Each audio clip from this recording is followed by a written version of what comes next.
Normalmente, antes de gravar qualquer vídeo, eu faço um trabalho de escrita de roteiro, uma preparação, uma ideia de edição, ou seja, toda a ideia de pré-produção daquilo de maneira mais consistente. E não é o que eu quero fazer hoje. Hoje eu gostaria de conversar um pouco com vocês sobre a situação em que todos nós estamos envolvidos no mundo. É uma situação talvez inédita nessas proporções, que é a pandemia do Covid-19. E por que eu decidi falar sobre isso? Porque como todos nós já sabemos, o isolamento social e a quarentena permanecem por mais tempo, assim como a pandemia também cresce, alcançando seu pico em diversos países e trazendo um número exorbitante de fatalidades e mais ainda de contagiados. São quase 2 milhões de contagiados e um número de mortes que já ultrapassou 100 mil. E em um cenário desse, é compreensível que as pessoas tenham os mais diversos tipos de sentimento possível. Medo, ansiedade, uma necessidade de provar coragem. Porém, eu acredito que a gente não pode se deixar levar de formas talvez fantasiosas ou prejudiciais. Como primeiro ponto, eu gostaria de falar sobre a ideia de romantização da pandemia. Por mais estranho que isso pareça, algumas pessoas estão nesse processo de tentar encontrar, de forma muito romantizada e idealizada, um propósito ou motivo para isso. Seja um motivo que vai levar a um grande renascimento da natureza, seja um motivo que vai levar a um crescimento religioso, como se isso fosse uma obra divina para modificar o mundo, tal qual vários outros tipos de seitas já fizeram no passado em outras situações, ou seja, pelo meio da construção de uma ideia de que o Covid fez bem para a sociedade. E com isso eu lembro da fala de uma influencer, uma famosa da internet, uma das primeiras contagiadas pelo Covid e agora curada, que comentou algo do gênero: o coronavírus era o vírus do amor, pois bastou pouco tempo na época para que ele colocasse em pé de igualdade todas as pessoas do mundo e as aproximasse. Vocês conseguem perceber o grau de absurdo de tratar uma doença que já matou mais de 100 mil pessoas no mundo como uma possível causadora de justiça social? Ainda mais falando sobre um vírus cuja principal forma de combate é a higiene. E só que no Brasil a gente tem tantas comunidades que não tem saneamento básico e às vezes nem água. Para onde vai essa pandemia?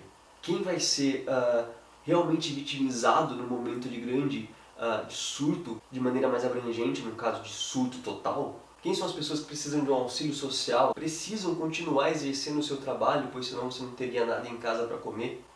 Isso não trouxe nenhuma justiça social, isso trouxe uma injustiça social maior.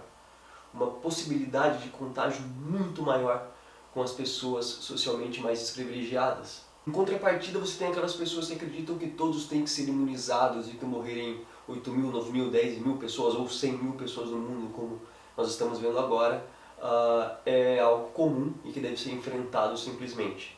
Isso não é viável, isso é darwinismo social.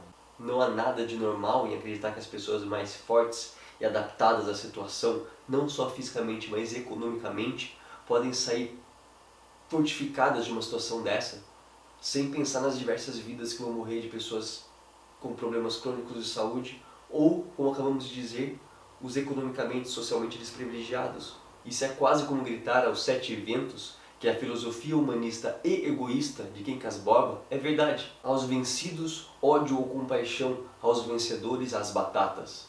Muitas vezes no passado, esse foi o modus operandi de colonização, subjugação e criação de ódio com povos. E não se engane, pois quando o chefe fala que você deve voltar a trabalhar, você deve voltar a trabalhar. Os filhos dele não vão voltar a trabalhar, a esposa dele não vai voltar a trabalhar, os pais dele ficarão em quarentena em casa com toda a segurança possível que o dinheiro pode comprar.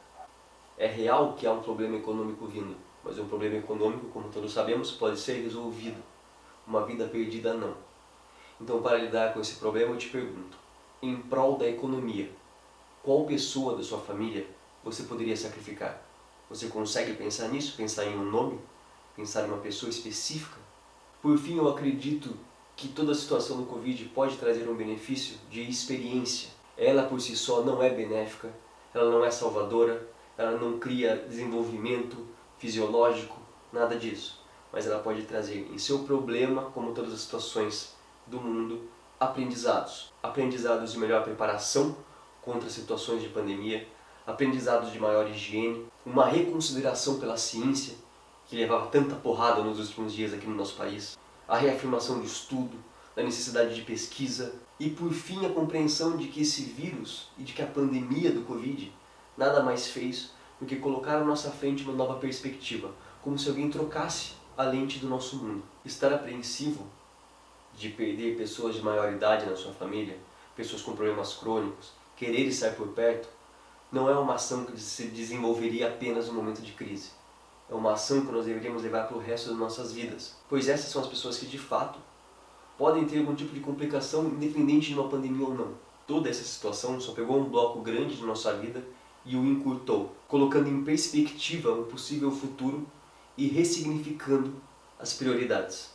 Permaneça em casa, se guarde, ajude os seus e esperemos, pois assim como já aconteceu no passado, isso há de acabar. Nós nos vemos no próximo vídeo. Até mais. Tchau.